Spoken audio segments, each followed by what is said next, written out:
me quickly invite on stage our next panel.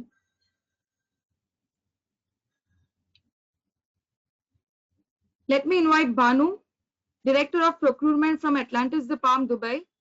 Imran, Shareef, Head of Procurement, Middle East, Libya, Egypt, Central Asia, Turkey and Pakistan, Motorola Solutions. Samay, Supply Chain and Purchasing Director from Pyreli.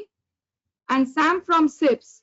I would also request Sandeep Sharma, Head Supply Chain and Procurement, to join the stage and lead the discussion. Good afternoon to everyone. Welcome Imran, welcome Sam.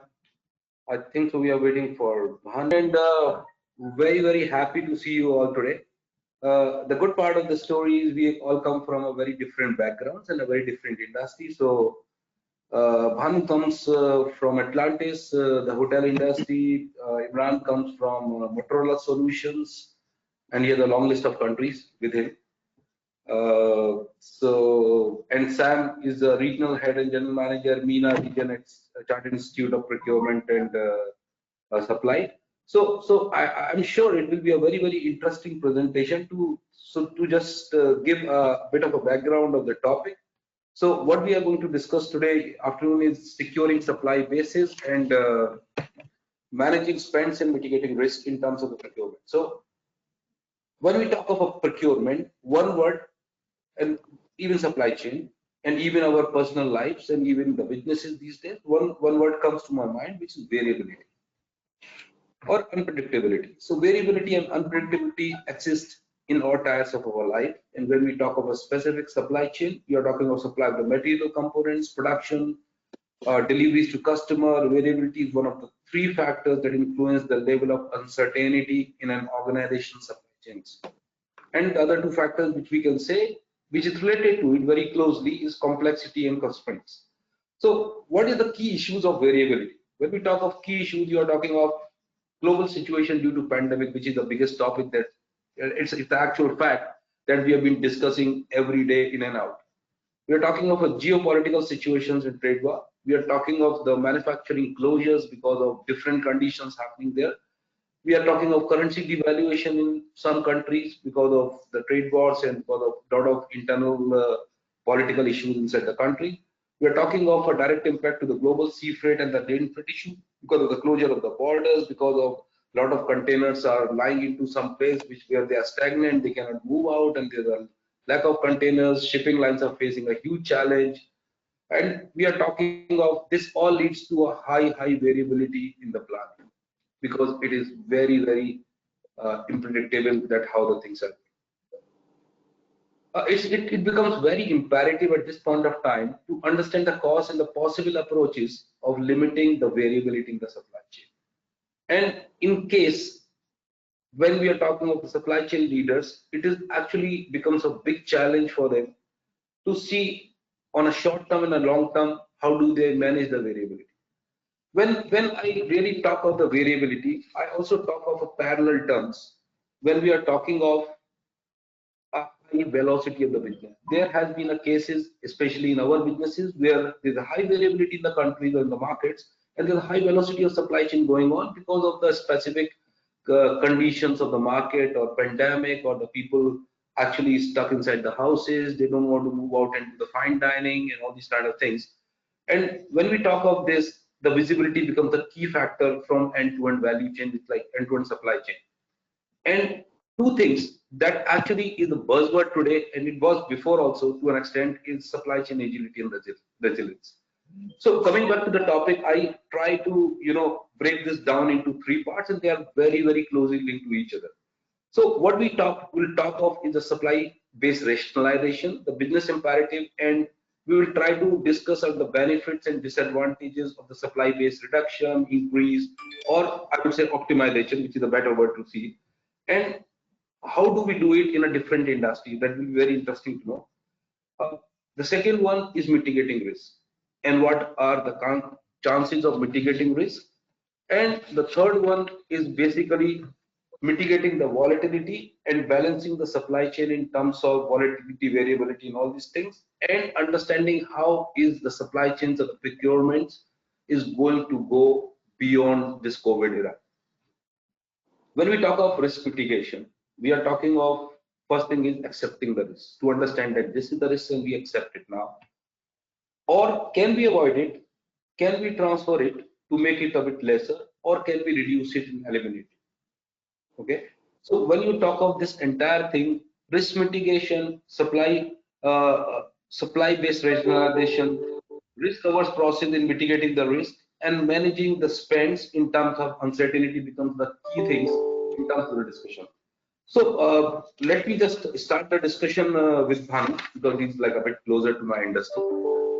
So Bhanu, welcome and good afternoon to you. Thank you. So Bhanu, when we talk of your industry, how do you manage these three things when we talk of the supply-based rationalization, when we talk of risk mitigation, managing spends, and so three things let's discuss and then we go beyond it.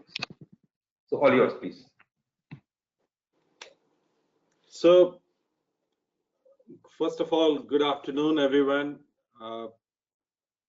And as the current situation going on through the hospitality industry, although every industry is being impacted, but hospitality, airline are the one which is primarily very severely impacted. So when we talk about the current situation where we are, so I will take it your last question, point first, like mitigating risk. So let's understand what are the currently risks around us. Because once we know that these are the risks, then we can realign things based on what we want to and how we want to mitigate it, how we want to manage it. So first of all, when we're talking about risk, so risk primarily at this moment is that economic uncertainty is one of the primary risks around us. And apart from the other factor which are prominently also there, which we can see it, feel it, and experience it all about, is like the currently, which is not impacting this MENA region, but is overall impacting the global trade. Where is the trade war, the USA, China, again the Brexit is all around, but these are the what is beyond the MENA region. But it's impacting, but not directly. Again, when one of the previous panelists has spoken about the digitalization of procurement systems. So another risk which has become very prominent is the cyber security of the data of your system on which you work with, and which is also prominently a bigger risk at this point of time, because this region has experienced lots of attack on your network, on your systems. And the most important, which is currently the COVID is going around, because of which I think lots of supply chain got upset. So from keeping all those things into mind, like what you need to do when we are managing a hospitality business, specifically from where business which I come from. So the primary factor is that you have to realign your current business environment. You have to realign your operation based on your current business environment. And from that perspective, one thing which has been realized, that most of the industry is quite fast forward in terms of analytics. But hospitality, when I think there is a availability of the information data, but it's not very prominently. I have not experienced whether it's each hotel level, all buyers have that information and is readily available for them. So from that perspective, the primary requirement is to bring more focus on the information, what is needed for somebody to make an immediate decision.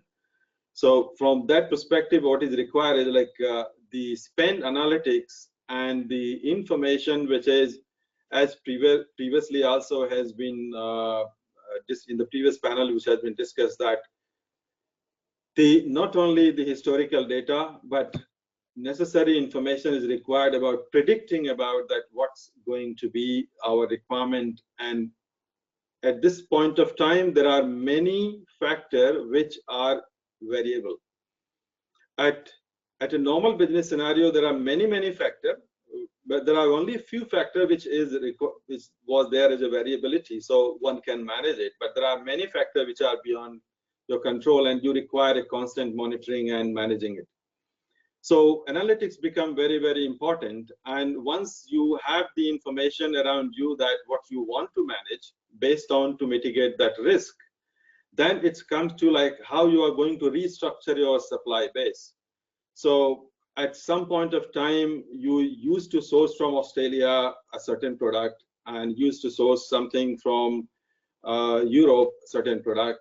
But again, these are still, you have an option, but again, and certain product you used to source from, you are in UAE, I think in this region, you are sourcing most of the product from outside, because everything is not being produced in this region, and there's a lots of dependency on the direct import. So from that point of view, you need to have your plan A, plan B, plan C kind of scenario. And what I would insist upon, that once you have that plan A, plan B, plan C, or in each category, whether it's your food and beverage, whether it's your IT services, whether it's your the facility management services, or any other category where you are sourcing, I think probably it's required to have a different plan. And you can say as a backup plan 1, backup plan 2, backup plan 3. And not only you need to have it, but you also need to share with your entire team. So at a given point of time, if any situation arises, so they can take the necessary corrective action. And why this is becoming more important, because at this point of time, we also have experienced that there are lots of our partners which used to be financially very strong, but not necessarily they are going to continue with that journey. So some of the companies are in a liquidation stage and come to a stage, some of the companies has come to a stage where they are going to be closed down in another 3 months window, another 6-month window. So, and you only come to know one at a very, very last stage. So from that point of view, what I will say that you also need to have a better mitigation plan where you are also keeping in mind and being very close to your vendor base and keeping your eyes very close to them, so that if anything, any noise coming up, you will sense that what's going wrong. And in that particular case, I think you can take the necessary corrective action, because something you come at the last stage and you do not have a plan B or plan C, then probably your supply chain going to be disrupted. So that's my take on this point. Thank you, Bhanu. Thank you so much. So we'll come back to you. So just getting on to you, Imran. Taking off from Bhanu, we are talking of basically the supplier base rationalization or optimization. And so I wanted to understand supplier base optimization has got its own kind of advantages and disadvantages. Okay. So what do you think about it, and how do you see a kind of a risk in that, and with the plans to mitigate it? Thank you, Sandeep. So, Sandeep, in the ideal world, I would say, which is pro-COVID, all of that, this terminology of a supplier rationalization, it made more sense because people used to do or have a practice about it. After the situation, as Bhanu was also saying, that your preferred supplier categorization or your, the project-based suppliers or ad hoc-based suppliers, it is changing very fast, drastically. The companies which used to work with you, you have them set up, financially set up, D&B checks being done. Generally, in the industry procurement, you never tap them less than 3 months or 6 months when you used to do their business continuity plan reviews. Now, in terms of the COVID rationalization and all the changes coming up, it is not any more relevant, because you have to be updated and you have to be working with them on constantly on the move. A very small example, I'm just saying that because since we are into 911, kind of a support where we work with police and ambulances and we develop their networks. Now their requirement is not something which you can offend a customer or you can wait for 3 days or 6 months or something like it that goes wrong. In our industry, if something is not there, it has to be there at any cost. So you need to have multiple suppliers constantly engage with you to avoid these risks and the failures. Now, again, when you look at the business industry, so especially the supply chain, I would say, earlier you used to have all the freights, you used to have the shipping lines, all their multiple carriers, but now I'm just giving you a real time example that the shipments originating from Europe or to certain destination countries, they only have one vessel per month because A, they don't have the business anymore, B, because of the company situation, either commercially involved, they have limited their operations, which is putting an extra pressure on the business who was relying on these kind of networks. So to me, all this supplier-based rationalization, risk mitigation, they go hand in hand on daily basis now. So you have to be very vigilant where your suppliers are they moving in, are they closing down, what's the next move is, so a procurement organization can be effectively planning all their next moves. So I hope I've just answered something relevant what you're looking for. Thank you, Imran. Thank you, Imran. Imran, when you talk of, so sea freight has got affected since Hanjin gone into bankruptcy. And we all know sea freight was anyway crippling for years, and they had to go on a consolidation. There was no other option for that. And then COVID has worsened the situation because the containers are not readily moving and there's a lot of problems on that. So when you talk of supply-based rationalization, how do you see in terms of a risk mitigation to understand what's going on with the supplier? Because there's something going on internally which you don't know, and then suddenly something can come up as a surprise which can hinder the business or put a disruption in the business. Absolutely. So that is how actually I would say the next step is, rather than only relying on DNB or similar, input, data input, which you can have a financial health check. I think the personal interrelationship with your supplier, the need of it has grown, I would say 100 times faster or 100 times more, because if you are not connected with the supplier to understand their each and every issue, we have received so many requests, which from again, many companies who never used to even ask for the payments if there was a slight delay. But now on the altar, they are requesting, other than the credit terms, which we have already approved in the agreement, they are asking for the early payments because they are financially challenged as well. They are looking into all these scenarios. So as far as if that personal connection with the supplier is not there, that will remain, again, from the forecasting and any mitigating risk perspective, that will be a challenge. So as a procurement person, I would say the supplier relationship management now has become more evident as a key than previously before. You could have relied on sending an email, receiving a response after 5 days, nothing is going to go wrong. But now within 7 days, anything can go wrong. And without understanding what supplier is feeling, what their needs are, you really, as a company, as a procurement, which is considered as the gate point to secure your company from the outside world threats, it can be a disaster. Yes, absolutely right. So thank you, Imran. Coming to Sam. So Sam, we have heard from Bhanu and we have heard from Imran. So there is a risk of the procurement. There's the unpredictability and the variabilities, and we have might be another words to say on that.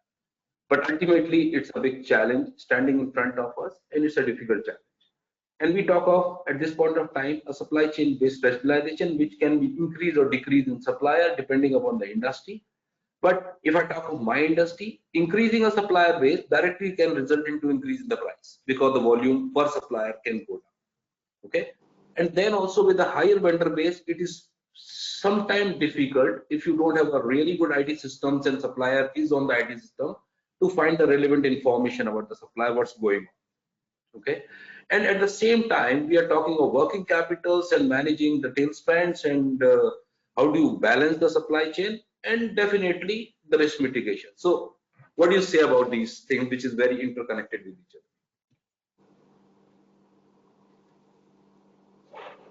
Sam, looks like you are on a mute or sound is not there. Okay, can you hear me now? Yes. Yeah, we can hear you. Yes. Great. Okay, great. Thank you. Interesting question, an interrelating question. I think you've raised quite a few points there. So thanks for that. Look, the bottom line is that there's an often used word which is the new normal, and we're in the new normal. No one works in the same way as they did before. However, I think certainly from our point of view, when we're talking about best practice and how I guess people and industries and organizations should have worked, we kind of feel strongly that actually it's a time to go back to basics. So let's talk about supply rationalization. Well, actually, before we get to supply rationalization, we talk about supply segmentation, and to segment your suppliers is best practice. You need to identify first and foremost who your strategic suppliers are, you know, in a structured way. And once you decide who your strategic suppliers are and what your other categories of suppliers are, you treat your strategic suppliers in a very, very different way to the way you do others. And as long as you do that, or as long as you had that mechanism in place, then there's actually very little change in relationship that you'd have to do when something comes along, even if it's a black swan event like COVID-19, because actually what you would have had is you would have already had a strategic relationship with suppliers that you can only build on. I mean, in data that we've done a lot of surveys since COVID-19 started, and I mean, one statistic is that we found out that 47% of organizations were aware of a disruption to their supply chain after the supplier failed to deliver. So in other words, what we're saying is that those 47% of companies, and we surveyed something like 500 CPOs or chief supply chain officers in the world. So that the remainder of people were not even told that their supply chain was going to be disrupted directly by their supplier. And what that means is that they did not have a strategic relationship with their supplier. Now, I'm presuming here that the supply we're talking about was strategic supply. So if you don't have a strategic relationship with your supplier already, then you've kind of missed the boat by the time COVID-19 comes along, because it's not the time, it's not the optimum time to start building strategic relationships, because the horse has already bolted. So as I say, it's a going back to basics scenario. You need to have strategic relationships, but if you don't, then yes, certainly start building them, and start building them very, very soon. We found kind of 60% of organizations or chief supply chain officers were telling us that since COVID-19, they're now communicating regularly with their key suppliers, which suggests to us that previously they weren't. Now, it's that in itself would have caused some of the supply issues if you do not already have a clear line of communication with your suppliers up front.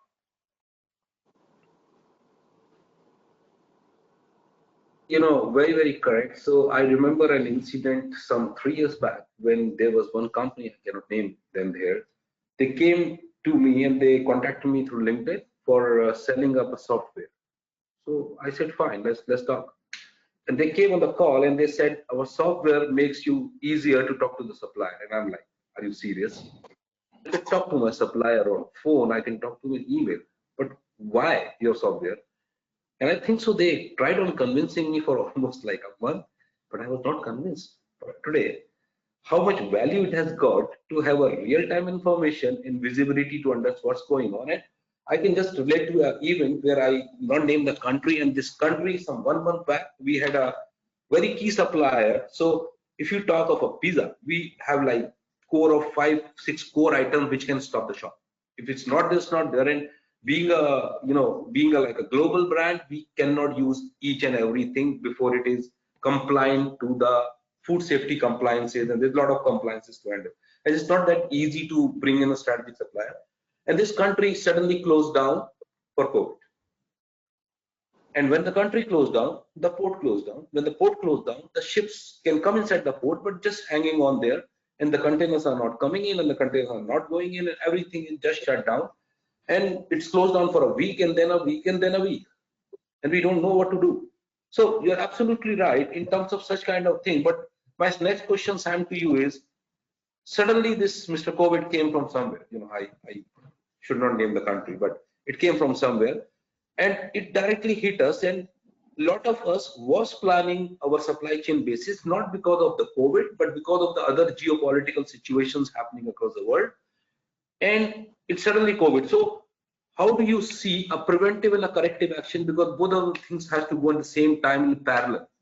Because you don't have time, you have to run the business, and business disruption can cost you a lot of things. And if you talk of a few, like every industry is different. For like my industry, it can hit my business definitely in terms of the business interruption, but it can help hit the business in terms of the reputation, and it's very high. And sorry, sir. Again, a very good question, and I think I'll go back to basics again. It's very difficult to kind of have a crystal ball, and it's also always easy to speak in hindsight as well. So so that's not what this is designed to be. But yeah, I guess, look, the vast majority, over 90% of supply chains globally have been disrupted. So that means no one could be smart enough to say, I shouldn't have had my supply base in China or whatever, because if they had if they didn't have all their supply base in China, but they had it in Italy, they would have had the same effect when COVID first started. So there is no crystal ball and there's no hindsight, but the reality is that 75% of organizations that we know said that Chinese products were integral to their supply chain. That's the first thing. Okay. The second thing is that what was the percentage again? I think 58% of our suppliers also said in future they would move from single sourcing. Okay. So that, to me, that tells me two things. Yes, China may be the supply base of the world, but any strategy you have has to have a mitigation to it. It has to have a balanced supply chain approach. You could never put all your eggs in one basket, otherwise you have absolutely no exit from the situation. And I know we've just witnessed a global pandemic, which means everywhere is affected. But even in a global pandemic, every place is affected at different times and to different degrees. So the idea of mitigating your supply and diversifying your supply is always a good case study. The second thing is, if people are saying to us that they are, or the vast majority of people are saying that they're moving away from single sourcing in the future. Again, I would always say that single sourcing was never a best practice solution.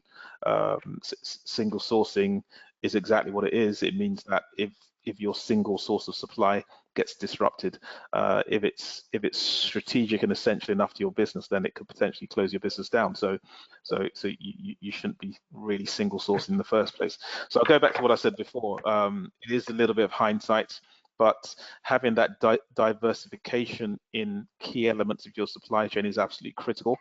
In the first place, you should at least have some alternative supply, at least to get over any disruptions you may have. And secondly, single sourcing of key elements, no matter what it is, you may be talking about products or components that can only be single sourced from somewhere, but there needs to be an alternative way to acquire these goods. Otherwise, the effect on your business could be exponential. So how do you do that? Again, you go back to basics. You've got to analyze who you have in place. You've got to analyze who your supply base is. You've got to analyze how agile that supply base is. You're not necessarily going to have strategic suppliers only. You may need to change suppliers. We found that 49% of organizations since COVID have found alternative suppliers from who they originally had. But the caveat to that message is that we did that particular survey in March. So in March, 49% of organizations had found alternative supply. So and that was in March. By now, I would imagine that number's doubled. So yeah, you would need to change your supply. So you need to have a mechanism to do that. But aligned to that, we also found that up to 75% of organizations are paying more for goods and services since the outbreak, obviously, because there's a shrinking supply base and there is a cost to changing your suppliers. So that makes it even more important to have in place, before a pandemic happens, a strategic relationship with your suppliers, so that they can hopefully help you get over the hump of a pandemic if it happens. And there's different ways to do that. It could include things like looking at payment terms. You know, a lot of organizations are expediting payment terms. In some industries, they're moving to zero payment terms, which means that, you know, literally upon delivery, you're getting paid, or prior to delivery, you're getting paid.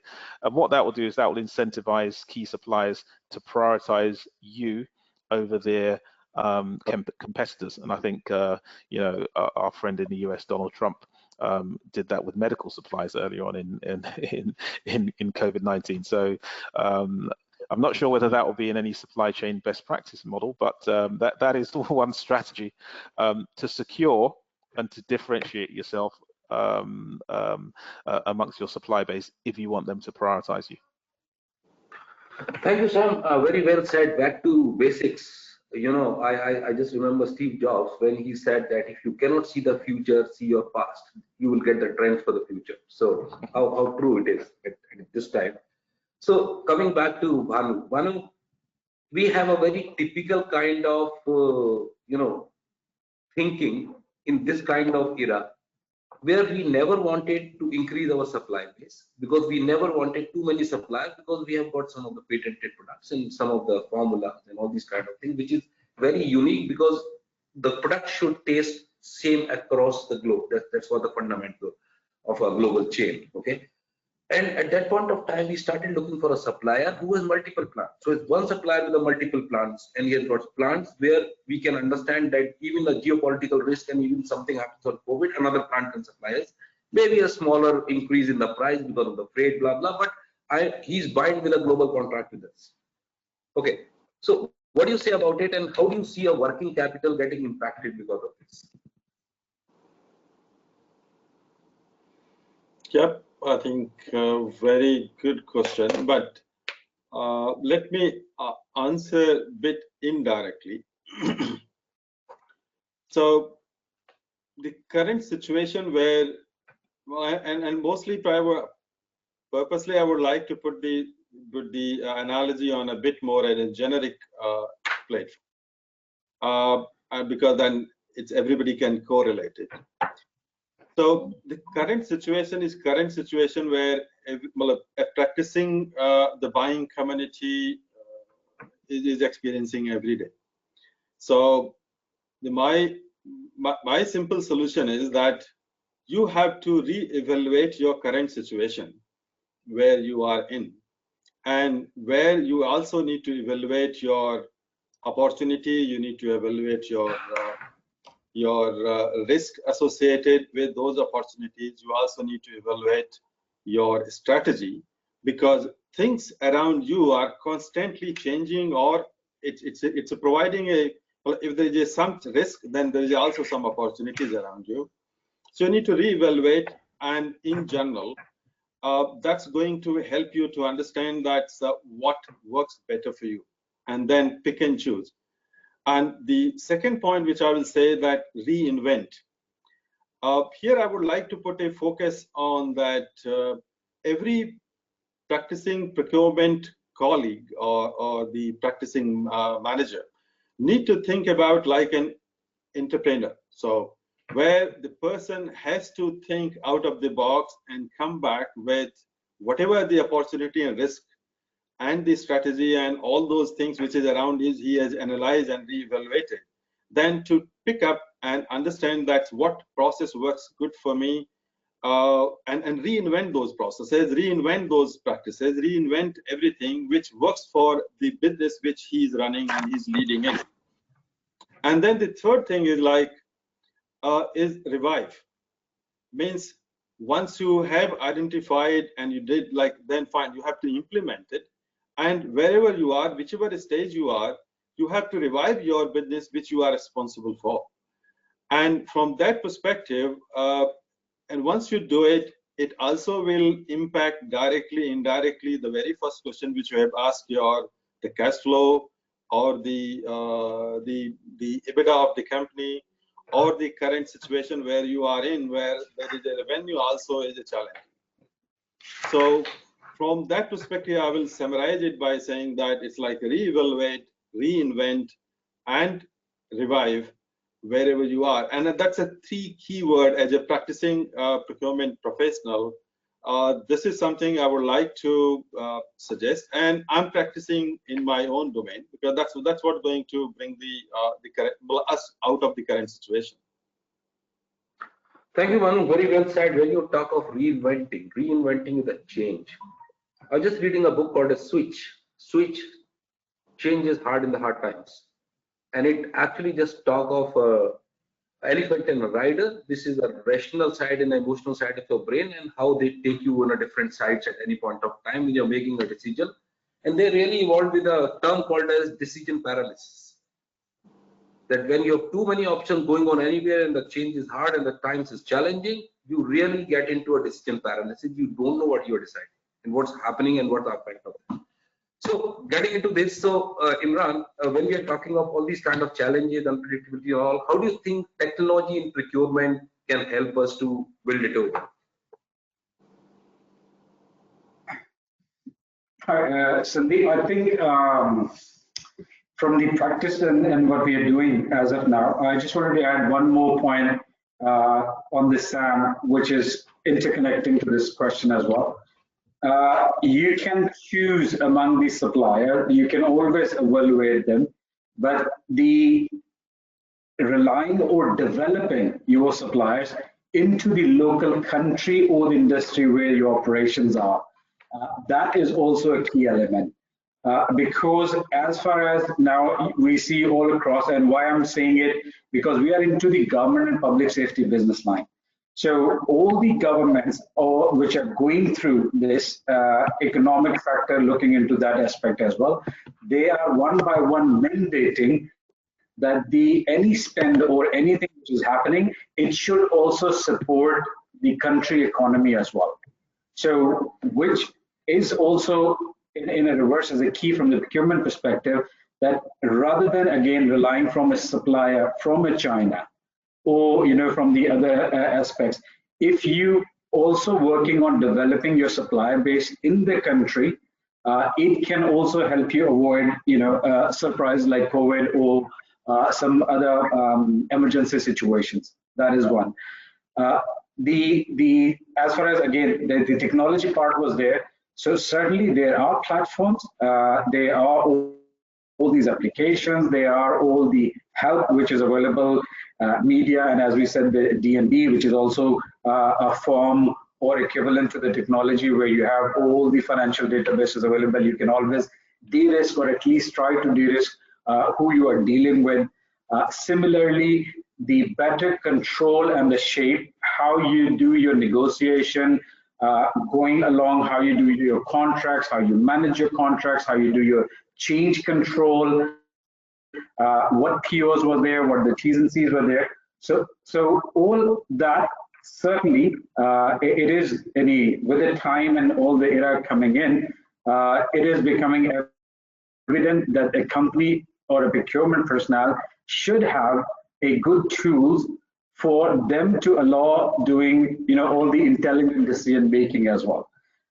Conventional form, Word, Excel, all that is still there. But again, as more data you will have, as Sam was saying, all the percentages you can have, all the information you can collect from your benchmark, from your industry, from respective to your country, respective to your region, that definitely enhances your procurement abilities, your decision making, as well as de-risking, all the challenges which are what are in hand as of today, I would say.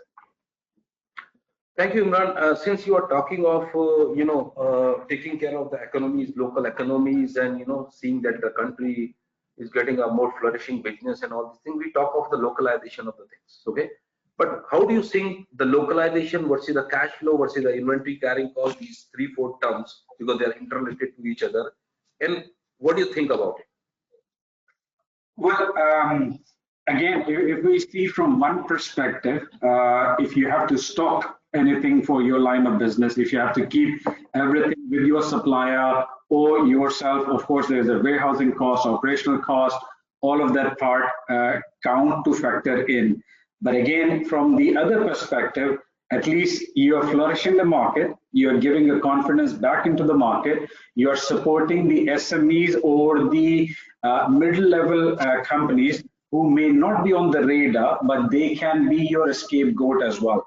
Rather than relying only on the international export, largely from China, Australia, or wherever, but if you can start to develop, again, as a strategic partnership, in your key countries, you have your alternatives being there. You can help them, you can flourish them. And again, as Sam said, the strategic business relationship is going to be the key. As close you will be working with them, not only the bigger partners who carry 80% of your financial load, but these 20% of the other guys, they can also save you in many of the situations like that. Which we have honestly experienced in GCC all across. When all our borders were shut down, even nothing can be moved in, nothing can be moved out. So all in the operations, when we were completely relying on the market. So if you're not connected or you haven't developed the second or the third tier in the respective country, you cannot survive. So that is now, I would say, for each industry, it is a message, but it has become important as a reminder, I would say, that not only relying on the exporters, but also importers as well, local manufacturers or assemblers, whatever you can call them based on your industry utilization, they can certainly help you, and they can certainly help keep your business momentum going. Thank you, Imran. So Sam, slightly the same question from you. We are talking of working capital. Working capital is a very big thing today. Okay, I've seen people doing business on no margins with the companies which pay on time, and their working capitals are taken care of. Okay, because people say this era is of sustainability. How do you sustain this? Okay, rather than on a top and a bottom line kind of. So what do you think about it? How do you balance these things? Working capital versus the bottom line, because the cost is higher and your bottom line can get affected. So how do you think about it? I think it's a straightforward response to the pandemic that's needed. And if you speak to supply chain or procurement or finance professionals at a senior level, your CFOs or your CPO or your CSCO, it's all the same thing at the moment, and that is that cash is king. Cash is king is not a new word, but you need to sustain, you need to make sure your organization can keep operating during this time. If you look at the oil and gas industry, the reality is you've got to balance a few things, and a few things you need to balance are that you have, for example, less travel and less demand for oil. So it doesn't matter whether the oil price was at $100 a barrel, you would still have a significantly less revenue right now because you've got less demand. So there are different priorities. So what do you have to do? As I said, cash is king. You need to prioritize on what is actually keeping the business going. So throughout the whole organization, whether it's your IT or your FM departments or any other operational departments or your your project departments who are doing CapEx, you need to review everything that's been done and to see whether that is a priority right now. And you need to refocus your cash on the things that are a priority. Because I mentioned earlier that there are scenarios where you'd want to pay suppliers early, you'd want to pay them on delivery, or you'd want to pay them upfront, or you need to shift your cash priority over to those areas because those suppliers are providing you goods and services which are going to keep your cash flow going, as opposed to other projects which can be relegated into being vanity projects. So it's as simple as that. It's a sink or swim scenario.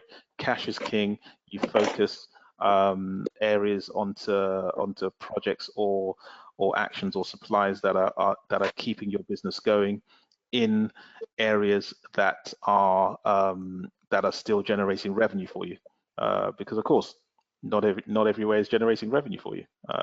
It's as simple as that. Not every single line of business is generating revenue for you.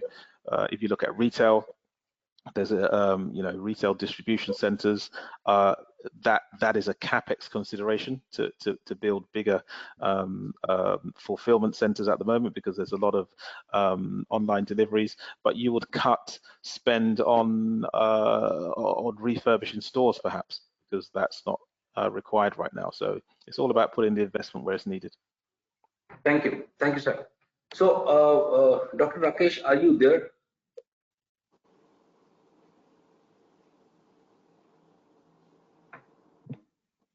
Jessel, is Dr. Rakesh available? Okay, fine. So, Yes, so my last question. I'll just get him. Yeah, doctor. So last question. And yes, Sandeep. How are you, Dr. Rakesh? Very good, very good. Tell me. So, Dr. Rakesh, I wanted to just have your comments on this supply-based rationalization versus the spend versus the risk mitigation, and how do you think in a current situation this is going on? I think one of the ways to do this, not from a very strong technical perspective of limiting only to the category management and rationalization and spend on the categories, but the larger rationalization, which I would believe is based on your real-time forecasts, which would define your bill of material, and the bill of materials would define your requirements, and those requirements are mapped appropriately to the destination that they are required. And also there is a need to see how do we restructure the sourcing basis, as Sam was saying, in terms of a single source, a single country option in the same country, to moving to a local source or nearby source or diversified source. As we talk about, I'm seeing the number of companies that are ramping up technology adoption in a big way. And if you see that companies like Lamasoft, you see companies like Resilink that are providing mapping facilities, rationalization is going to be very different. And it is going to be, real-time rationalization, and you would know where what lies and what is needed, and that's the kind of intelligence that would go to everybody. And firms would commit resources to the tier 1, tier 2, various tiers, wherever there is a deficiency in the system, and a good amount of collaboration will define the spend. So the spend may get rationalized to the requirement more than the cost-based negotiations. And smart contracts, as people were talking about, would be smart requirement for the organization. And I think I see it as a connected planning, and I see it as the driving force for the new generation digital synchronization of the total supply chain that would happen. And I think this is where the world is moving in a big way. So, I teach statistics, I teach economics, and I teach the forecasting, and I'm thinking that, my God, the way the technology is scanning and is able to use techniques, people, geography, and interconnectedness and intelligence is going to make things look so different. Obviously, human physical part will determine the whole thing. Physical will have to be trained to be part of a digital. So physical or what digital tool that you talk about will play a big role, but it is going to be technology. And even I was at the denial sometimes back 2 years back when I said, okay, we need to have this overmapping. But I think as I realize, every historical evolution of technologies have changed the pattern of ways we do business. I think rationalization could be, real-time rationalization, automatic rationalization, and I think we may live in a very different analytical world. Data that we receive from there will also define future with causes. And I mean causal all outside in factors that you need to, and they could be the only factors which would have large amount of variability. The rest can be mapped and is being mapped, and I think there are so many companies that can provide that intelligence to you. So that's my take on it, Sandeep. Thank you, Dr. Rakesh. So we have only like 3-4 minutes to go. We'll take some of the questions from the audience. So the first question I'll ask to Sam, and this question is from Shiva Patak. At the time of supply selection, how many of us essentially consider the long-term benefits of getting into a contract with those who use sustainable material and de-risking strategy apart from usual cost, quality, and reliability? Because you know a lot of industries, so I just wanted to have your views on that. So I'm just trying to get the question correct. Was the question how many people use sustainable supply solutions as opposed to short-term? The normal kind of cost, quality, and reliability. Okay, I'll say it depends on what industry, but let me think. So if you think about the kind of almost transactional areas like the maybe facilities management, for example, then that's more of an immature industry at the moment in this region in terms of sustainable solutions, I'd say. Or sustainable materials, but it's getting there. If you look at, I mean, clearly you can't look at the oil and gas industry on its own. You'd have to go next door and look at the renewable energy industry as a separate entity, which clearly does look at sustainable solutions. You look at the waste management industry, which you know, by its very nature, deals with sustainable solutions and reusable materials. So it does depend, and I guess, yeah, the food services industry, I mean, I'm sure other people can speak from a better perspective than me on that, but I know that certainly packaging around food retail in particular, and maybe not other retail, but food retail in particular, now has a much better sustainable footprint than maybe it did before. In terms of the packaging that's used, so it does differ, but it is changing rapidly. If you take the world as a whole, because people are realizing that sustainable solutions are in many cases cost effective, and once they become cost effective, then that's when the change is made, because people make these decisions from a commercial perspective. And the reason why I gave facilities management as the first example is because I remember very clearly an analysis that we once did in a facilities management concept in one particular organization, where they were looking at the provision of paper towels in public washrooms. And the question was, do they get the relatively cheaper per sheet paper towels? Do they continue doing that, or do they go to a supplier who says they have a more sustainable paper towel, which costs maybe 3 or 4 times the price? And clearly at that time, the decision from the organization was, well, why would we pay 3 times the price? And then when you look at the actual analysis of that, you realize that you can't take it on a like basis. You realize that the sustainable version is more durable, therefore people use less of it. So the other version, people are literally ripping down lots of them and using them, but the sustainable one is more durable, so people use less. Secondly, the sustainable one doesn't have the propensity to, as they found, block their plumbing systems, which then have to have a significant amount of maintenance done every 6 to 12 months. So if you take the total cost of ownership perspective on that project, the sustainable solution was really the only one that should be looked at, and it was also the most cost-effective one. So people are starting to get these case studies. They're starting to use them in a rational way, apply them to their businesses, and make more sustainable choices. Thank you, Sam. Bhanu, I think so you are in an industry which is actually looking at this into a big time. So can you just quickly let us know, because we are running out of time, and I have a last question then for Imran.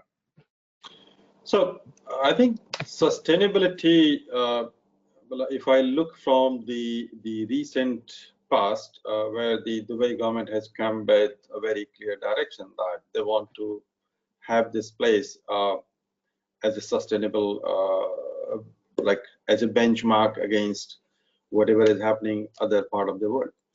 So from that perspective, it's a differentiator for the business, and there are lots of project has been conceived at that point of time, that whether the plastic water bottle can be like eliminated, and there are lots of options came into, and it's a continuous evolvement. So at some point of time when we evaluated, when I completed the evaluation and come to a point where we found that yes, in the beginning, these kind of initiatives are slightly require a capital expenditure, but in a long-term perspective, it's going to be also a cheaper option for the business, and also at the same time you are complying with the requirement of the environment, requirement of the nature, and requirement of the again business. And it also can be always used as a differentiator, as like you are caring for your environment, you are caring for the law of the land, you are caring for the overall humanity. So it's require a lots of thought process, it require a lots of initiative, it's require also a lots of a support from from every direction, whether it's a government or whether it's the organization senior management team, or it's required from the support from the co-worker and all the employee. But this is the step in the right direction, and that need to be encouraged, and that need to be like taken it forward. Thank you, Bhanu. Absolutely, clear and very right in this, because if you talk of a very big perspective, these kind of things really matter, and it actually have a very long-lasting effects. So the last question from you, Imran, it is from Mr. Richu Thomas. As we can't always hope for the vendor honesty and reliability, should we move more into supplier audit by third-party agents? So what do you think? Interesting question. So I would say not the audit, because audit by word, as you questioning the credibility of the other person sometimes. So I would say anything related to that, if we can keep it with their the way, whatever the communication which is formed with the supplier as part of the supplier relationship management, I would generalize it. So anything related to that, I personally feel that it should fall into that side. Thank you, Imran. So as far as we are concerned, we do this vendor audits. So we do a vendor audit in terms of the compliance of food safety. That's the biggest thing for us. Okay. And definitely there's the insurance agencies on the vendor side and our side, which do the financial audit of each side to make sure that the money will flow and the material will come. Yeah. So that's there. So thank you guys, and I think so we are like pretty clear that supply chain rationalization is benefit, disadvantage. They are all imperatives to today's challenge, and we have to see with the flow. We have to see on a longer term. We have to understand that how do we go about to take care of the risk mitigation in this kind of unpredictable environment, and definitely leverage the technology and see that how the world is going to move forward. So thank you very much, Imran, Sam, Bhanu. It was very interesting with you. Thank you, everyone, for this entire discussion. Thank you, and all the best. Thank you. Thank you, Thank you, everyone. Thanks for having Thank you. and sharing your thoughts here. Thank you very much.